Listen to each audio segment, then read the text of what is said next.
Thank you so much for coming on a cold, wintry day. We have about 10 people here at Merge in downtown Iowa City, and I'm not sure how many people online. 26, correct. 26 people online from hopefully all over the county, and I was urging that you introduce yourself online as we are introducing ourselves here in the room, so you can know kind of who else is interested in this topic. And We have join people in. from North Liberty, the Metropolitan Eli region, Iowa City, from Mount Mercy University, rural Johnson County, and Lynn Clean Energy District as well. Very good, very good. Thank you. This is our kickoff meeting for these energy breakfasts.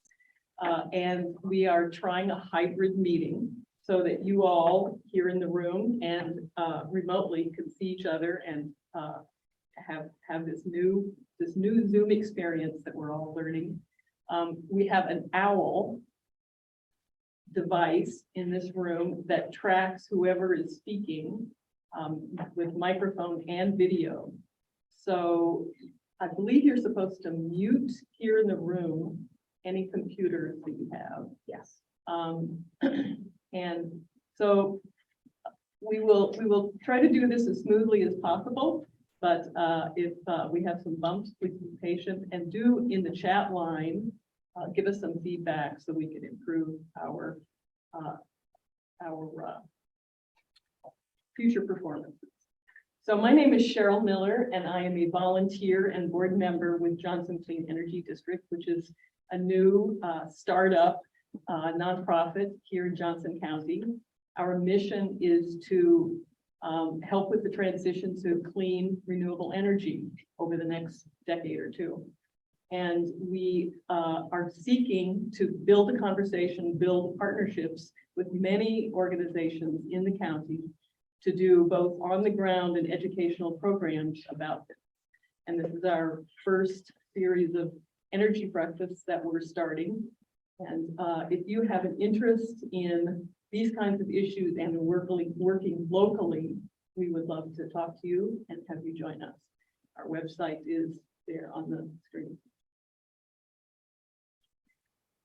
Thank yous to other people that are here helping put this on, and doing is part of the JCED team. Craig Mosher, Gail Audrey, and Betsy Fisher are all helping run this meeting this morning. And the larger SEDI, that's the Clean Energy Districts of Iowa, has been helping us plan these meetings. Thank you to Merge, Aaron Pettybaum and Stephanie Verdeniz for helping with the technical aspects of it. The Iowa City Downtown Council and Merge have been helping get the word out. And thank you especially for the financial support from Casey Cook with appraisal and the Community Foundation of Johnson. So the timing and context of these meetings is auspicious, I think. We have just in August gotten a huge new federal program to support renewable energy efficiency of all kinds. Over the next 10 years, $370 million coming to Americans to do all kinds of projects with the aim of cutting global emissions, carbon emissions from the United States in half. So that's a big mover on everything in this field. There's growing concern about the cost of energy. Of course, we all know that this summer, both here and in Europe, and not only the cost of energy, but just its availability, and then the vulnerability of those supplies and the transmission system that we have, given weather conditions and the increasing demands for energy. So, and there's also this month, the big meeting, where is the meeting? Someplace in Egypt. Sharm el-Sheikh that is talking about the impacts already evident of climate change and the need for the world to help other nations deal with it, but also, of course, to deal with our own problems here.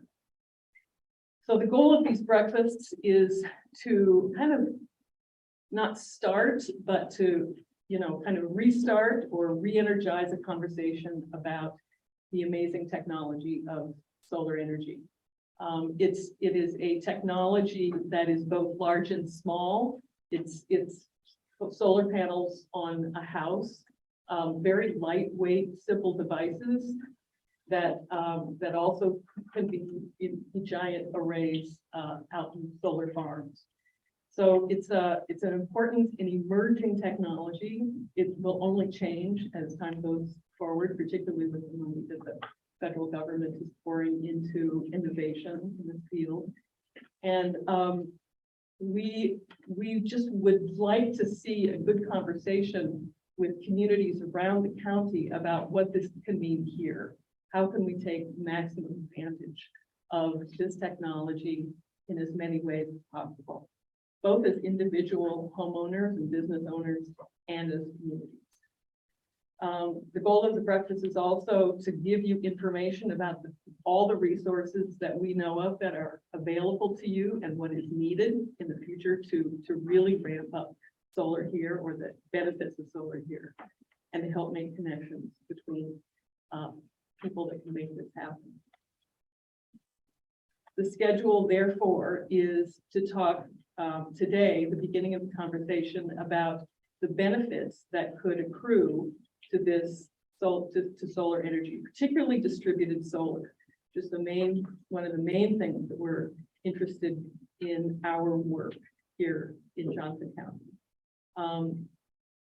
And David will talk a little bit more about distributed and centralized solar and that important difference, both being very important. But we're starting with kind of the community level solar energy, and specifically talking about a report that we did for the city of Iowa City last year called Iowa City Solar 2035, a 10-year proposal for building up solar here. In December, we're going to be talking about new funding that's coming through this Inflation Reduction Act, the federal government's new program, and also a case study of Hills, City of Hills, which is really putting a lot of solar on their critical infrastructure. Excellent case study. In January, we'll talk about what's happening at the State House, and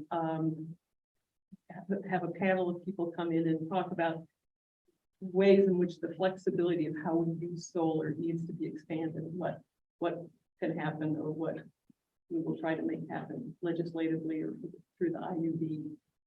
And then on Thursday, February, the last one, a panel on private solar investments. And Casey Cook will be leading a panel about different ways to fund the other 70% after the government rebates and tax incentives are used. So that's basically the next 4 months, the idea we have in mind. If you have other ideas for future programs, do let us know. Today's speakers are David Osterberg, preeminent member of the public policy community here in Johnson County, former legislator, and I think was a legislator in Johnson County. For a time, yes. For a time. Also founder of the Iowa City Policy Project and emeritus professor of public health at the university. So he is going to set the stage for the main presentation today about community benefits of solar. And then Scott Spak, associate professor at the university in the School of Planning and Public Affairs, will go into depth on the Iowa City Solar 35 report and how communities can start thinking about their solar infrastructure. David, you're up. So first of all, to talk about different sorts of solar. I live in Mount Vernon, so while the Iowa Policy Project is an old brick, now it's called Common Good Iowa. That's the reason I got involved in Johnson County.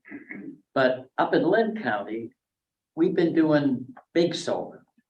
I mean, solar where you're talking about hundreds of megawatts of capacity.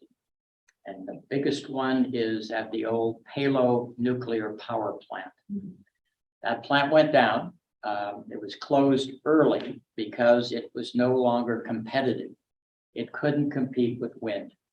And wind is the cheapest form of electricity you can produce in Iowa.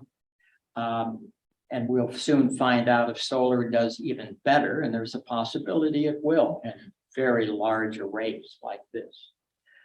But that's centralized, and the organization there, where we have a Johnson Clean Energy District here, we also have a Lynn Clean Energy District up there. And so Lynn has been working on bigger stuff.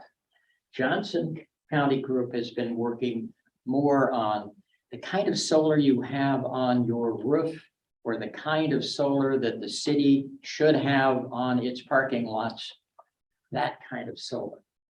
And we have centralized, it's very big and hundreds of megawatts. It's again, idea, but that the old Palo plant was a 600 megawatt nuclear power plant.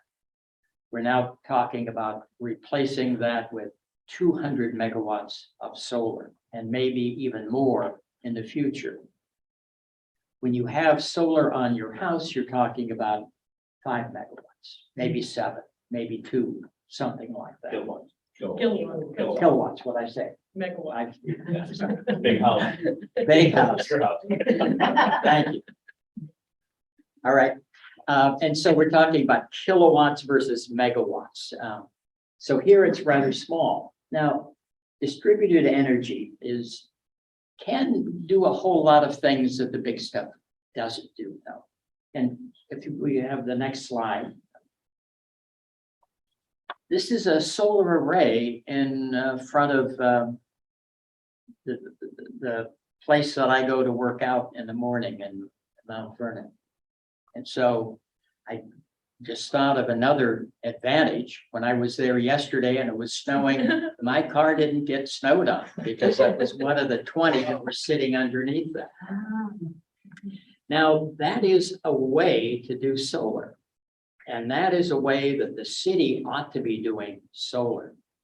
And then if you do one other thing to this, and that's add battery storage, you then have an emergency center.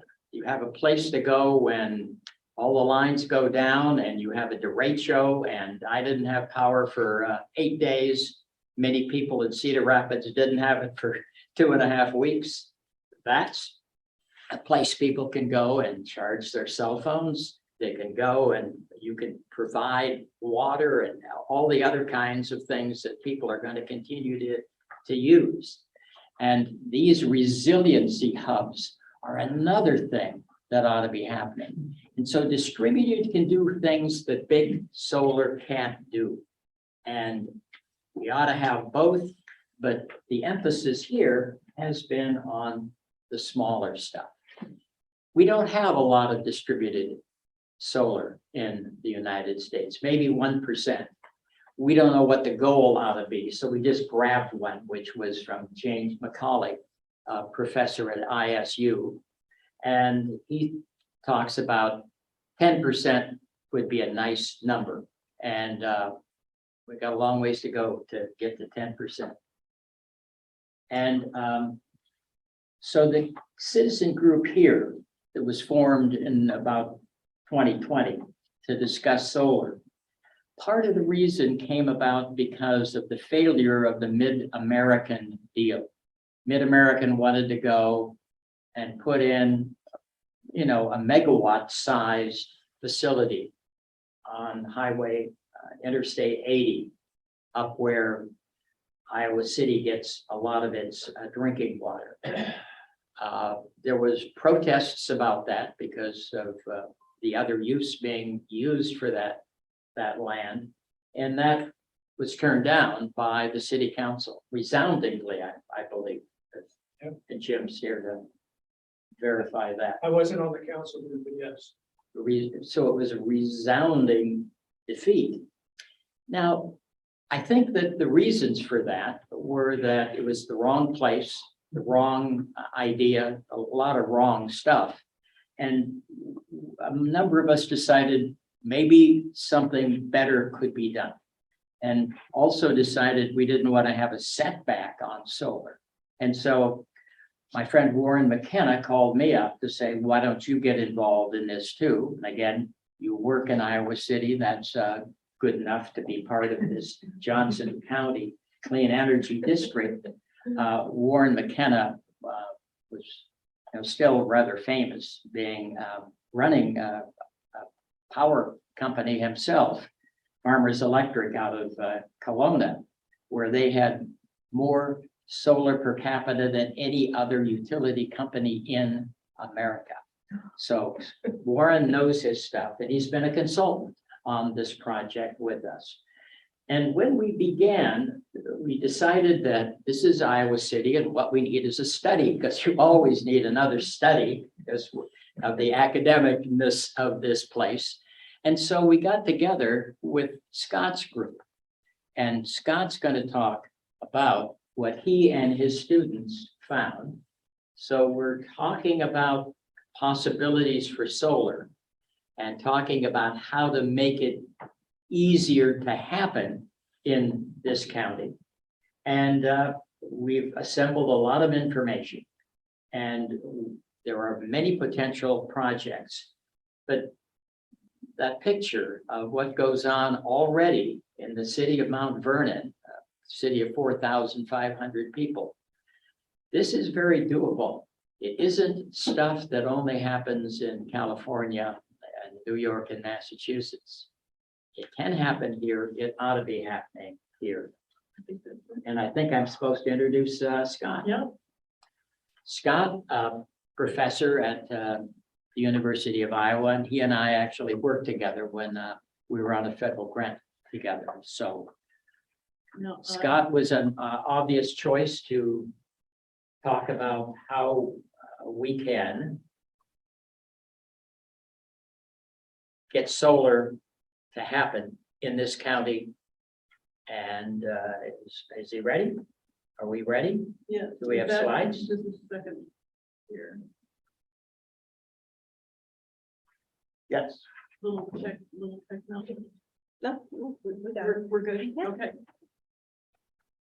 So I teach environmental policy and management at graduate level at the University of Iowa, and work with the Iowa Initiative for Sustainable Communities on doing real world projects each semester in that course and several other courses to go out to communities and ask, what are your biggest economic, environmental, and social issues, and then go try to help with decision support, intergovernmental collaboration support, planning, quantitative analysis,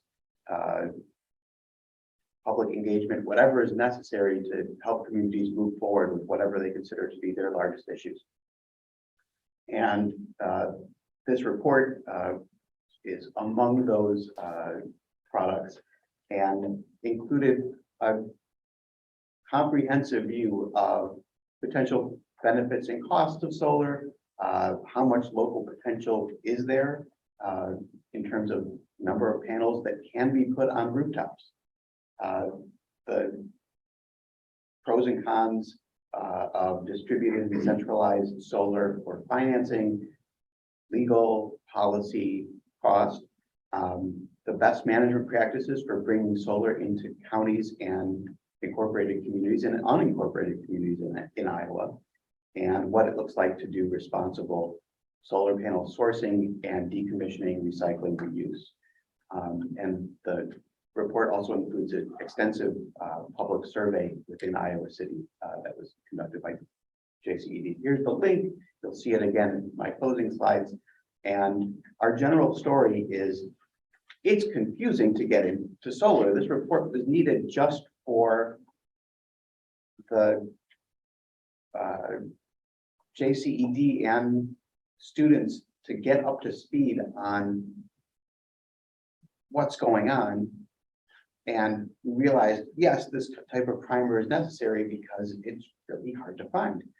There's many different solar technologies out there, including solar thermal, where you heat something up and then generate electricity from that. There's solar hot water, which is far less expensive, but also less return on investment than solar photovoltaic electricity. I highly recommend everyone in Johnson County, you can afford solar hot water.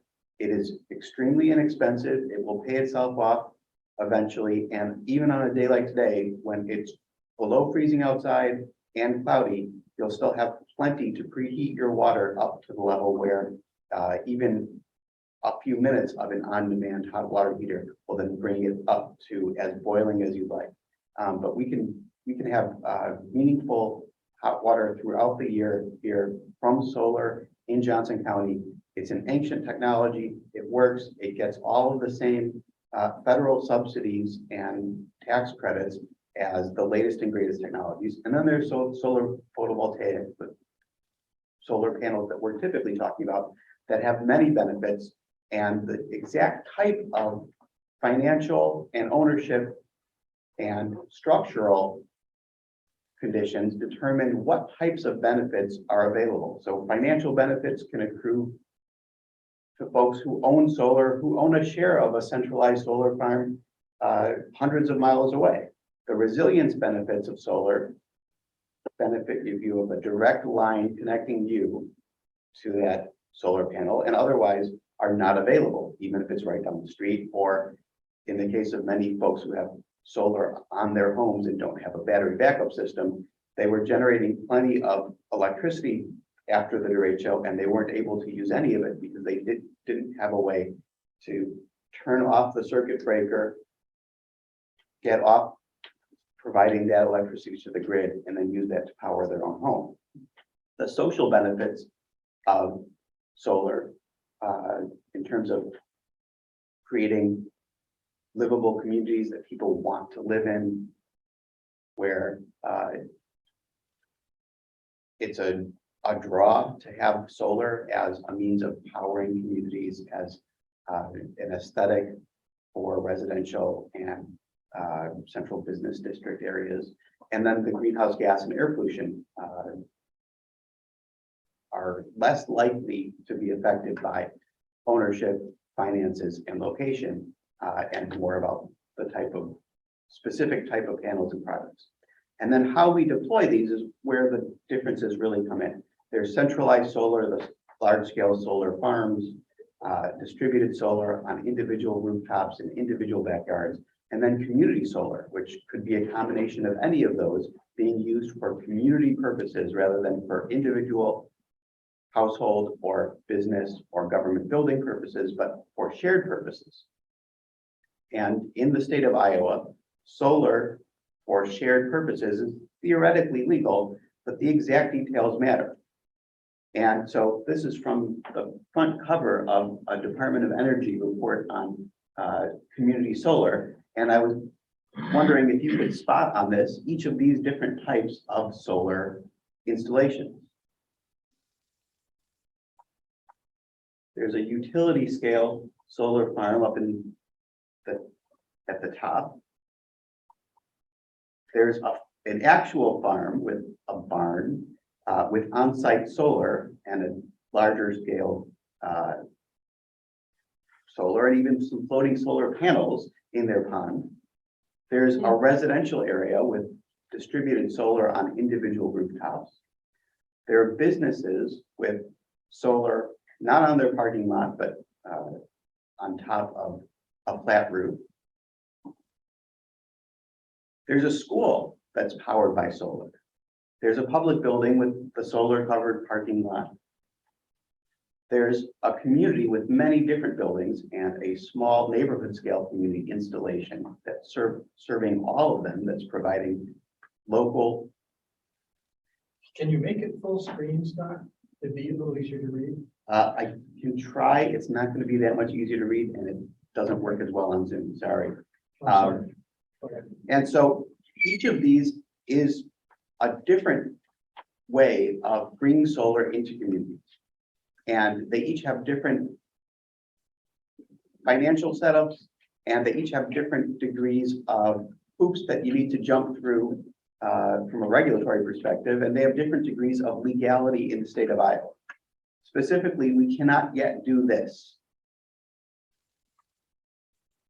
The idea of having individual buildings and homes connected to a shared community, not utility-owned, solar installation is not currently possible in the state of Iowa as it is in other states.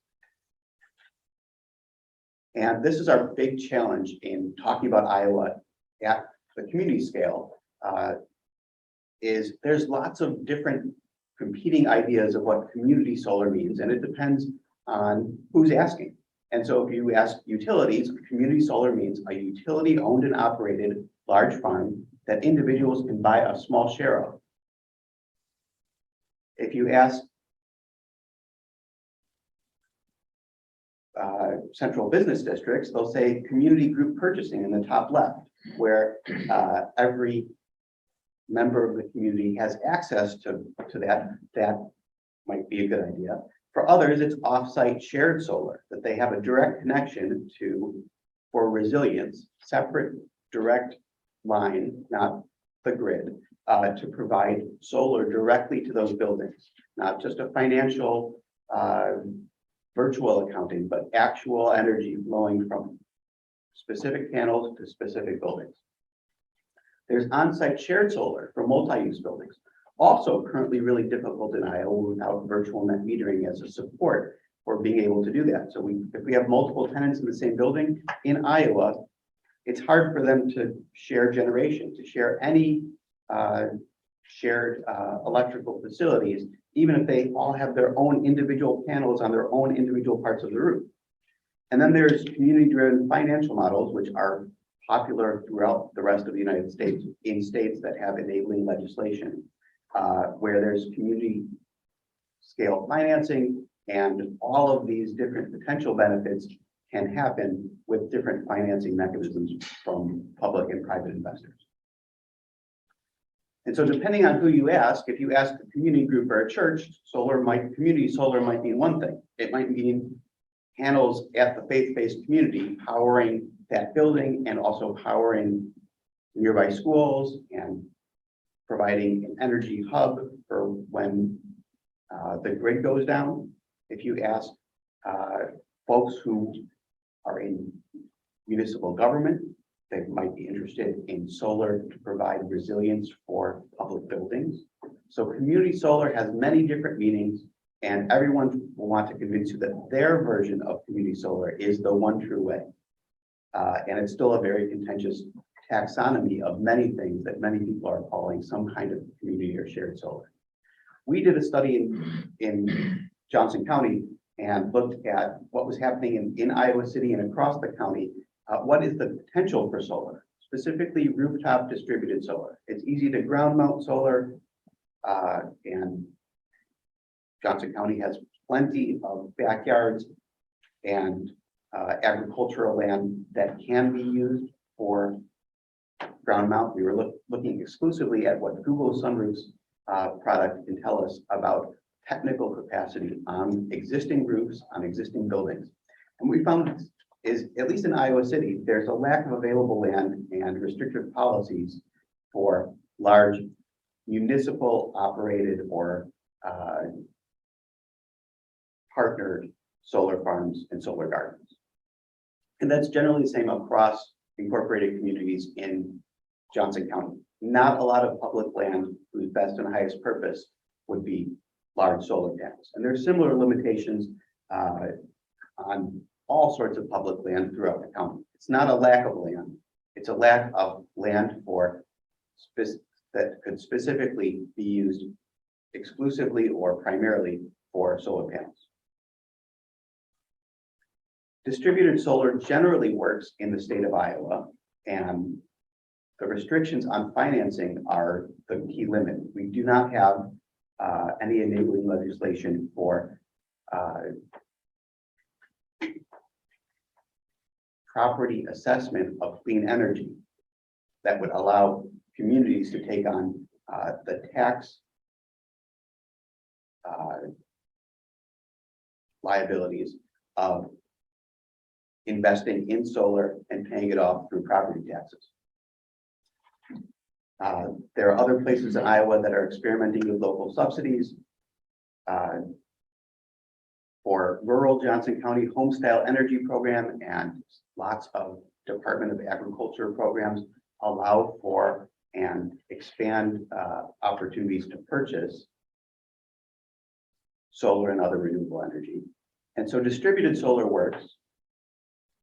Community solar could work as it currently does in neighboring states, and state legislation and enabling legislation and utility board are the key limits to the types of community solar, the financing, and the potential to deploy that form of solar. Johnson County has proactive policies. Johnson County is a Soul Smart certified gold community and has been doing a lot on planning, zoning, understanding the potential for solar on county buildings, and is a leader within the state of Iowa in moving toward a solar future. And there's a lot that communities can do to catch up to Johnson County and to partner with them. Our key findings when we looked at tree cover and solar potential and everything at the individual, from the individual building and corner of a handful of shingles all the way out, zooming out to the entire county. And this was work that was conducted by Adam Skiddy and the Department of Geographical and Sustainability Sciences at the university. The technical potential is there, and it's large and it's not universally accessible. And we wanted to make sense of what each of these look like at a broader scale. And so we used Google Sunroof, which says it covers Johnson County, and it does, and it has values for every census tract in the United States, including all of the tracts in Johnson County. But as you can see here, almost all of the buildings that are directly covered are either in Iowa City, Coralville, or the unincorporated areas immediately around them. And we don't have a big blob of quantified buildings over North Liberty or Hills or Oxford or any of the other communities. So we have partial coverage of Johnson County, and it's enough to get a representative story of what our solar potential is, how it compares to other cities and metro areas in Iowa, and just where we're at. And so most rooftops in the county can support solar photovoltaic panels. Don't need to change your roof. The total story is that most of that existing potential is on small buildings. Individual homes, small businesses. The potential is not exclusively on the largest hospitals, warehouses, public buildings. It's distributed throughout the county and throughout all neighborhoods of every community that we've seen. There's not a super high concentration in any one part of any one community within the county that would dominate generation. And again, what's available on rooftops is really small compared to what Johnson County can do on the ground. This is just stuff that's really convenient, easy to install, easy to operate. You already have everything ready to go at that facility for installation. In terms of what that technical potential looks like, around 0.5 gigawatt of potential just on rooftops on the county. What's 0.5 gigawatt compared to megawatts and so on? So this is 491 megawatts of potential on Johnson County rooftops. And again, this is an underestimate because it doesn't include Hills, Lone Tree, North Liberty, Oxford, Solon, and probably looks to be around 2/3 to 3/4 of the total potential. And about 73% of roofs are viable. And that's higher in Coralville and lower in Iowa City and lowest in University Heights and somewhere in the middle of everywhere else that has been identified.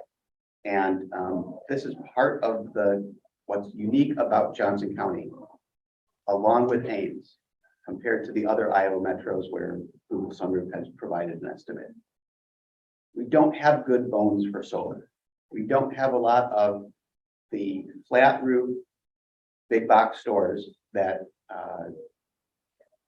or large multifamily buildings or neighborhoods of high density bungalows that are really amenable to high solar potential. We have about half the potential of all other metros in Iowa except for Ames, which has almost exactly the same. And so if you're thinking about what to do about this, clearly those other communities are not like all installing solar super fast because they have twice as much potential. What it means is that to be able to reach the same potential as other Iowa metros, policies will be needed. Just the existing potential won't do it. And the good news is that no one else is proceeding super fast beyond us, but we're not proceeding super fast either. Johnson County has had group buys with Midwest Renewable Energy Association for several years, and we're at single-digit 100 number of installations. We haven't even reached 1 or 2% of Johnson County or Iowa City having solar distributed energy, let alone 10% or 20% or all of this potential. So is it good? Yes, there's lots of potential. There's virtually limitless potential in the unevaluated and unincorporated areas in ground mount. There's no meaningful limit to how much photovoltaic can be installed in Johnson County in the next 10 years. There's no correlation between the potential capacity and any actual development. We're not behind. There aren't many technical or funding barriers. There are major legal and financial barriers. And so our key findings are that maximizing the tax incentives is a key strategy.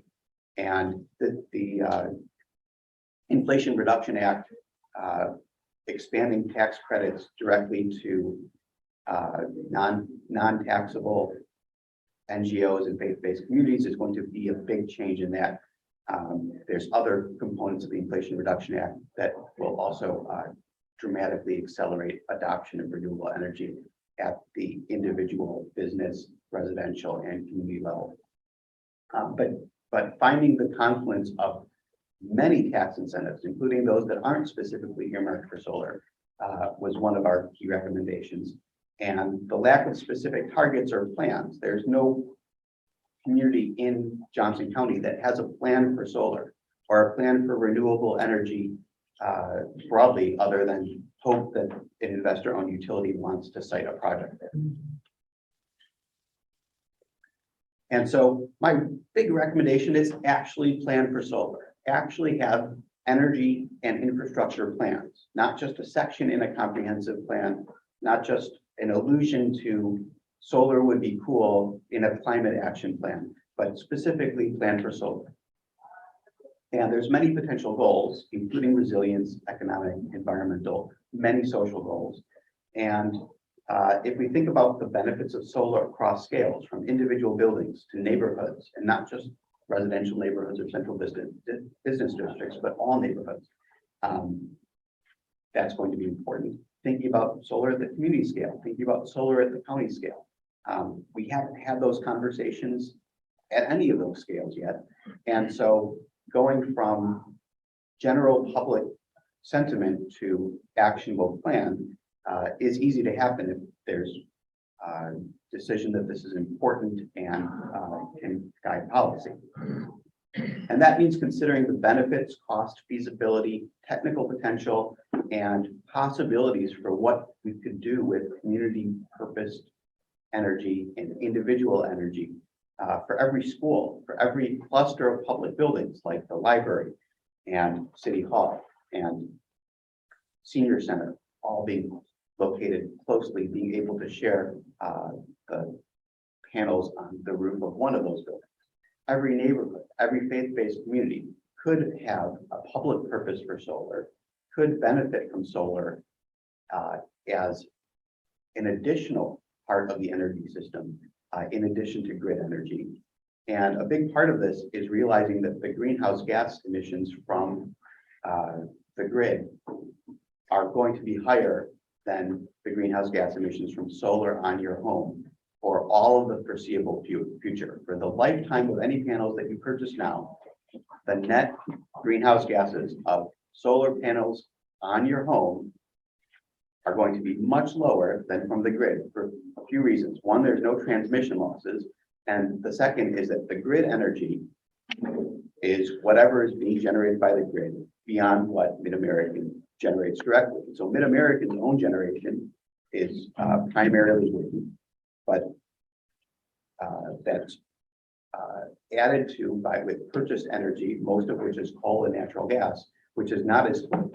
And so even when Mid-American gets to 100% solar for their generation, what you get from them is not going to be 100% solar. Until that switchover happens, panels on your rooftop are going to be better for the climate than anything that you can get from the grid.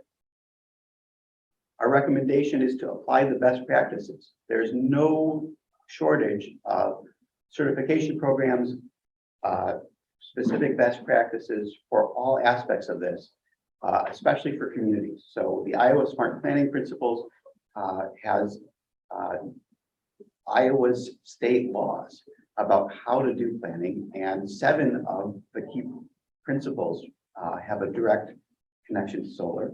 The Soul Smart certification program helps a boot camp for communities, counties, and municipalities to get up to speed on solar.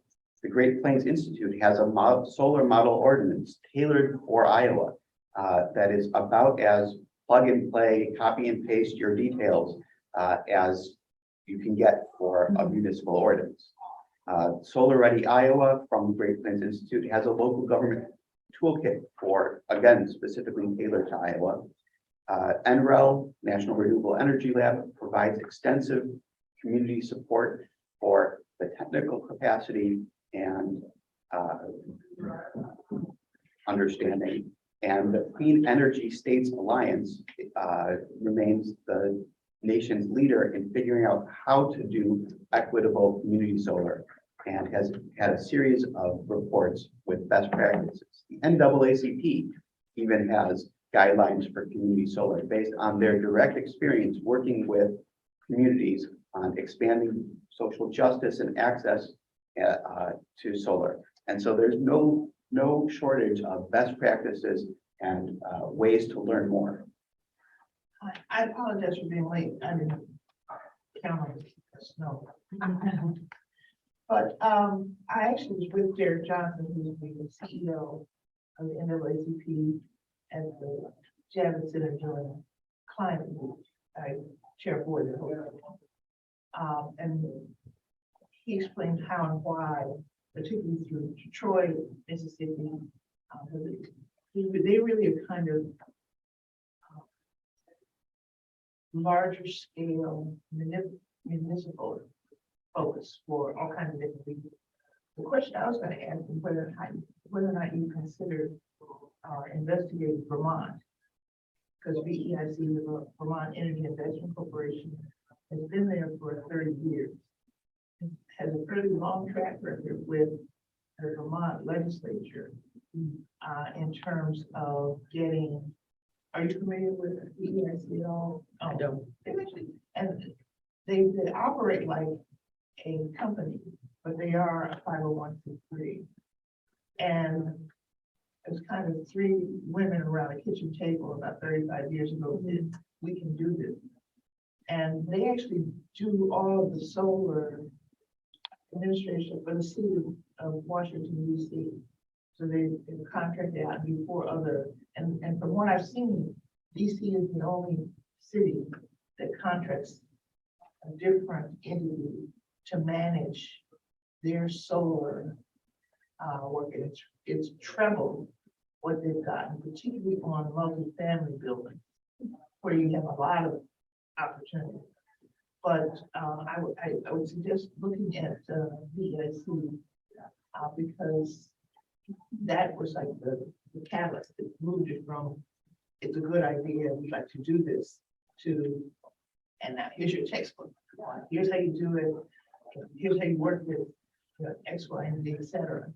And reading through the steps that they did over the last 15 years for sure, the Vermont legislature has set aside not just funds, but I call it intellectual energy to make sure that folks are moving on the same track.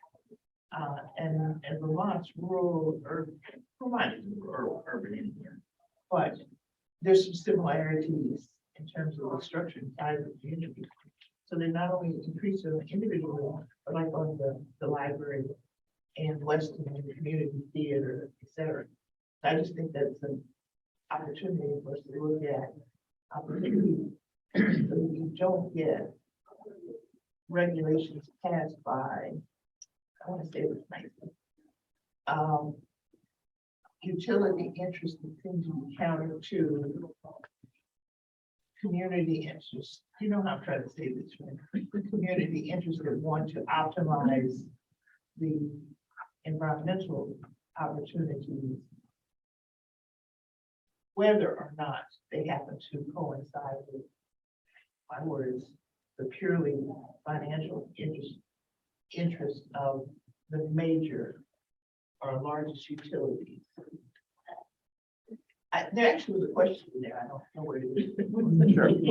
So, But it was also sharing information because I've just been intrigued by what Vermont has done. so that was getting to sort of my next set of talking points was, we need something like that. The technical support, decision support, the quantitative analysis, the legal analysis, the lobbying at the state scale. There's kind of no substitute for having that all in one.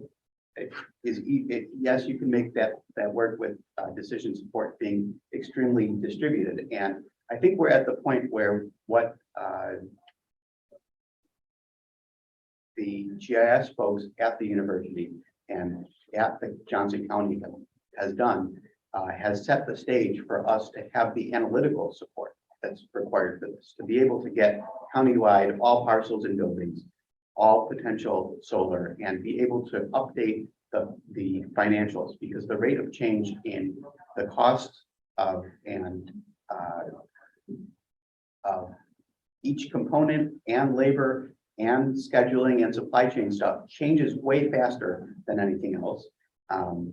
We have the ability to extend what has been done extensively for Iowa City out to the entire county and to every community in it.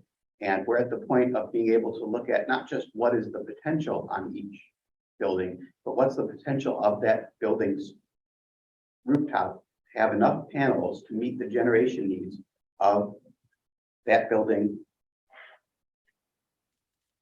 that farm and all of its on-farm uses, that neighborhood. We can do those comparisons to get to a cost benefit analysis that really looks at the direct benefits rather than just the total potential. And we're at the point where having that decision support, not from a consulting perspective, but from a community foundation or nonprofit, could make the difference. Our specific recommendations that every community in Johnson County can begin anytime they want are to use solar with some storage for emergency services and resilience at city-owned buildings. Give folks a place to charge their batteries if a derecho happens. Be sure that you have emergency services and essential city operations. When we tell libraries and hospitals how much it would cost to have emergency generation for their most essential services, and they say it's only that many FTEs worth of salary, why are we not doing this? That's what we most consistently hear. And so that's easy to do. Solar parking lot canopies are one way to do that, and are a way that universities in the US are leaders. This tends to be more expensive unless you already have a parking lot already built and a need for some structure above it. And these serve as shade in summer too. There's interest in larger scale community solar with Mid-American, who's interested in large scale community solar, and between municipal and utility owned, there's many large and mid-scale solar arrays they are beginning to operate, and lots of municipal owned community solar in the state of Iowa, where utilities in Cedar Falls and Ames and even smaller communities have been approved to have municipal owned, centralized and distributed community solar. We recommend cohesive solar policies. So having solar zoning, thinking about solar easements. If you go to invest in putting up panels, you probably want to be assured that there's not going to be a neighbor putting up a 30-story building blocking your panels anytime during the lifetime of that installation. Unless you have solar zoning and solar easements, you don't have a guarantee of that. And so for central business districts and large installations, those types of guarantees are likely necessary. Figuring out how to do solar for renters, for students, for low and middle income households who aren't going to be able to afford the upfront costs or don't have the legal ability to put panels on their own property. That's a big issue for many communities in Johnson County. Figuring out how to leverage interest into action and into financing is a big place where Johnson County communities can be leaders at the state and national level, and especially at state. Having visions for solar in neighborhoods that really get to the specific details of what community public purpose for generating energy could mean.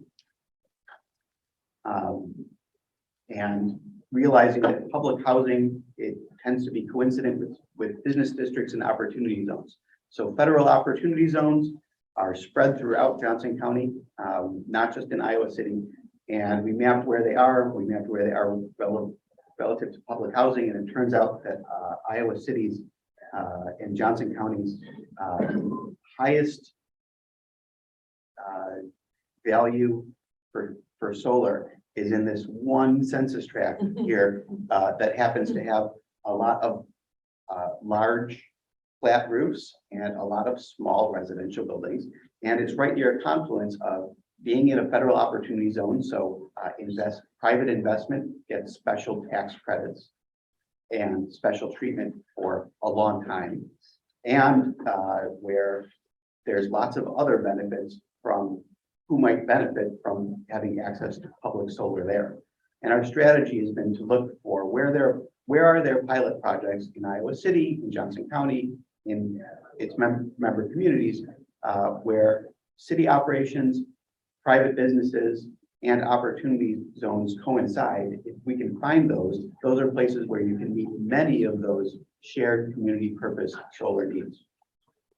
And our final recommendation is to market this to residents and visitors, because it helps when that you know about solar, but it really helps if your neighbor who says, I've been interested in solar, have the facts that yes, your house can have solar on it. Yes, you will get a return on investment in 7 to 10 years, probably less. Yes, you can do this. Yes, it will cost a lot less than a used car. You could totally afford it. If you don't want to prioritize solar in your home, fine. But those aren't viable excuses. It's really doable. If you want to put it on your house, please do. Getting to that level of understanding is going to be key, and a marketing program is key to get there. So let's talk.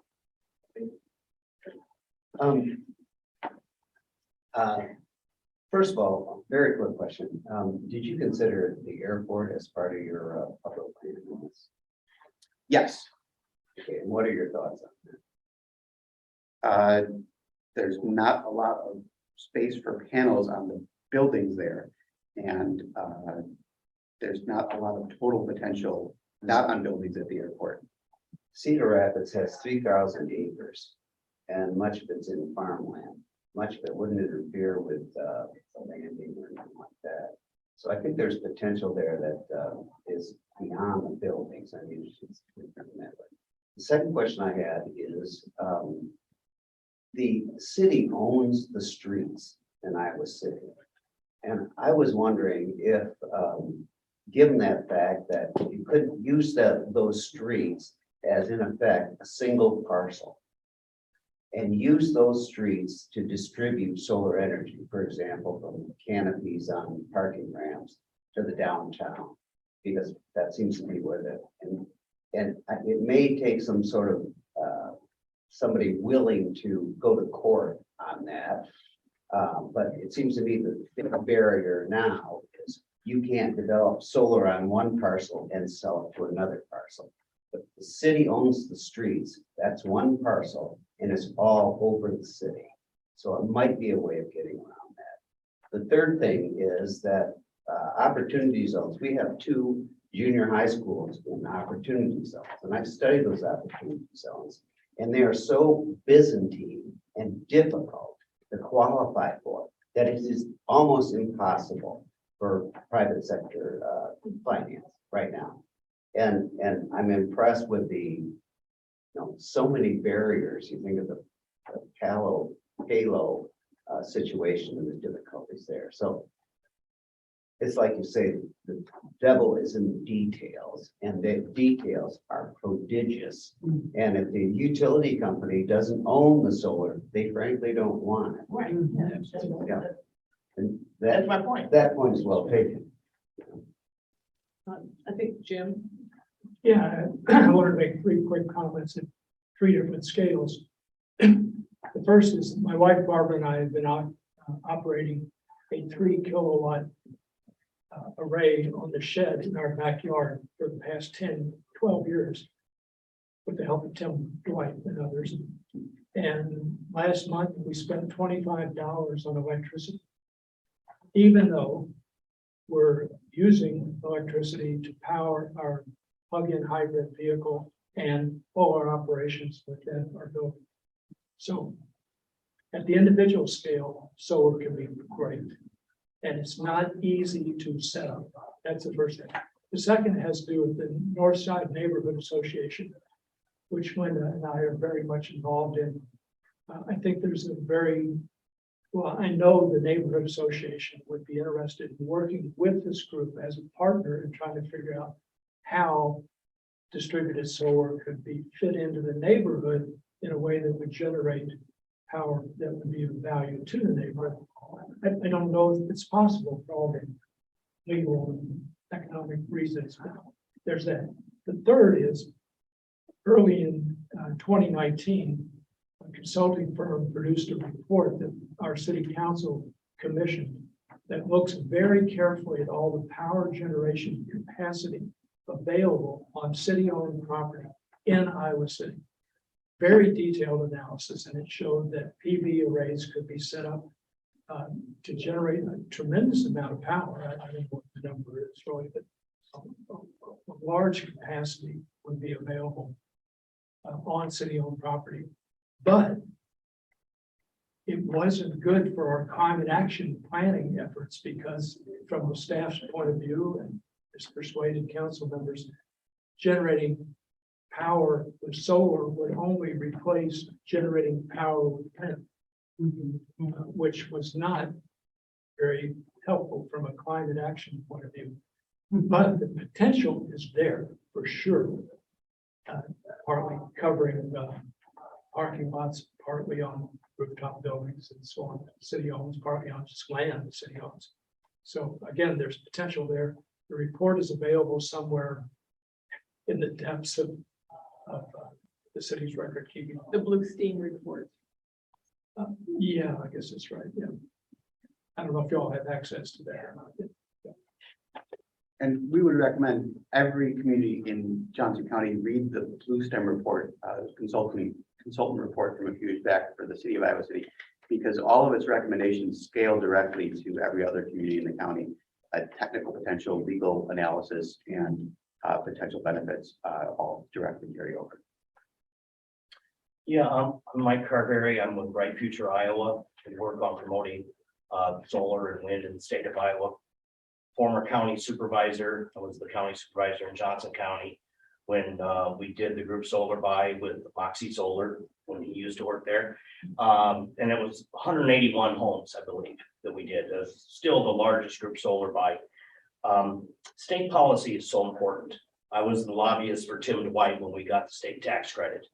And he says, that means you're really old. And I said, yeah, but not as old as some of the other people in the room, but that has expired. And the political situation is not working. See, I like that better. we really need that back because we were able to put the state tax credit, which was half of the federal, together. And so people would get up to 45% off and on their solar array. And that's, your mom would think you're a good shopper if you got your solar about half off. So we need state tax credits renewed. The utilities tried to dismantle net metering a couple years ago. And the Sierra Club, which I was working for at the time, we worked together with the Iowa pork producers to save net metering. CAFO Industry is the largest user of distributed solar in the state of Iowa, which some reporters found it kind of ironic that the Sierra Club was working with the pork producers because we fight CAFOs for a living there at the Sierra Club. Mandatory interconnect. Oh, that's only with investor-owned utilities. The munis and the RECs don't have to connect you and they don't have to get you that metering. Some of them RECs are really good, some of them are not so good. But we have a few RECs in the county. And so that's a problem. Community solar is definitely needed and the virtual net metering, which is, they're kind of together. Opportunity zones. For 2 years, I worked with a renewable energy opportunity zone. We were going to repower the Iowa River Power Company dam, have a solar carport, solar parking, solar on the roof. And we worked with the city of Iowa to put 4 acres of solar across the bridge. The problem with that is their return on investment was only 15%. Renewable or opportunity zones, mostly around the country, are used for gentrification. And their rate of returns are like 20 to 30%. So we tried to raise $100 million for the Renewable Opportunity Zone LLC. We weren't able to take in any because we just weren't cost competitive as a rate of return. It's purely financial. And then, of course, Johnson County has been a leader. We were the first nonprofit in the state of Iowa, other than Dubuque, to use the third-party power purchase agreement. The county used that 3 times, but solar had gotten so cheap. The last solar array that we put in, we didn't even need it. We ended up doing an outright purchase because we didn't need the tax credits because solar had come down 90% in 10 years. And then, of course, that investment or Inflation Reduction Act that takes the federal tax credit back to 30, but it has 2 kickers. One is a low income 10%, and another 10% would go into areas of need like brown zones and maybe opportunity zones as well. So that would take it back to 50%. But if we could get the state to put back in the tax credit, that would even be better. So, I mean, I could talk here all day on a lot of this stuff, but I just wanted to mention those points. Thank you very much. Yes, there's a lot of history there. Yep. How about online comments? Are we? Sure, we've gotten a couple Chime in. of questions so far. Miriam asked, she's noticed that several elementary schools in North Liberty look a lot like their roofs were designed for solar angled to the south. Was that intentional and can it be acted upon? I think this is a great question for you, Chris. I mean, have you noticed that? Well, the elementary schools mostly have flat roofs. Yeah, There are 2 elementary schools that have, they have daylight.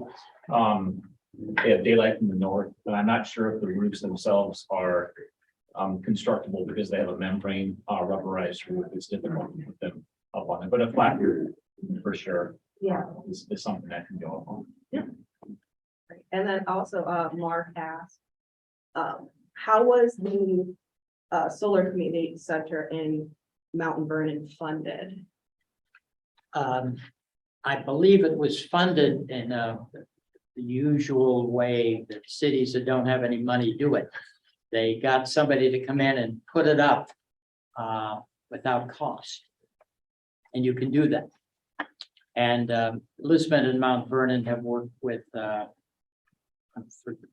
forgetting the organization, but they've put up several solar arrays on rooftops and had no upfront costs. Now, at some point, they're then going to have a cost, but it's in the future after the tax credit goes to the private firm. Because until the recent act, if you were a city or a not-for-profit, you had to figure out some way that the tax credit could be gained by a private entity. And then the private entity made a deal with you. That's That's how they did it and Casey knows about that kind of stuff. I would defer to Chris, actually, but there is the advantage that you can depreciate 85% of the investment in the first year.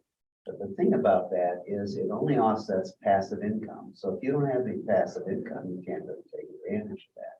And that's unfortunate. And I think that's something that, I don't know how the Inflation Reduction Act plays into that for nonprofits and things like that. But it's clearly something that needs to be looked at, and it could really make a difference. I mean, it could be a similar benefit to 15% investment tax credit for the state. And I think that the ability to engage the private sector in all this is a really critical issue. So anyway, And that's what our fourth Yes. energy breakfast is going to be all about. So all of the cost estimates and cost benefit analyses that we've done over the past few years for communities, for businesses, for individual homes, we have to redo all of those because the changes in the cost of the raw materials, labor, the availability of labor, and the availability of panels and other components and inverters have all changed. And the best time to have invested in solar was using today's numbers on the project that were proposed 5 years ago. And to have locked in those utility costs. And so the best time to invest in solar is as soon as possible. Yeah, you can wait for more state tax credits, and you're gambling that the rise in prices is going to be lower than what you're going to make up for that. I'm going to guess that it's probably going to be better to get them while they're available and be sure that your solar is covered, and then help your community catch up with that. We had a question online was, is there potential for solar on condos and rentals, and what sort of state legislation can be passed in the near future? And so condos, rentals, expanding solar in those cases requires virtual net metering, the ability to allocate credit for generation with utilities across multiple users, and there's pending legislation at the state level that would allow that. This is all about sovereign states' rights, and we're in a sovereign state that doesn't like to make lots of changes to utility laws unless there's someone really pushing for it in a way that's obviously a benefit toward the state economically, environmentally, and culturally. So yes, there's a possibility, and it just requires some really minor changes to state legal code and utility board operation to be like our neighboring states. We don't have those issues in Minnesota and Illinois. There's investors going out and finding and breaking ground on tens to hundreds times more projects than there are in Iowa. And so the same stuff that matters for getting solar on condos and rentals is the same stuff that matters for community solar and for larger investor-owned activities. First of all, I want to thank you for your presentation today. I think you did a wonderful job. Thank you very much. Thank you.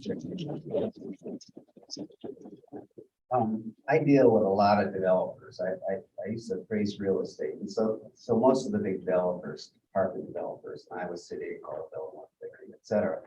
I talked to them in depth. The Barker family, for example, I was a partner of them for 18 years. And I could not talk them into solar on their apartments.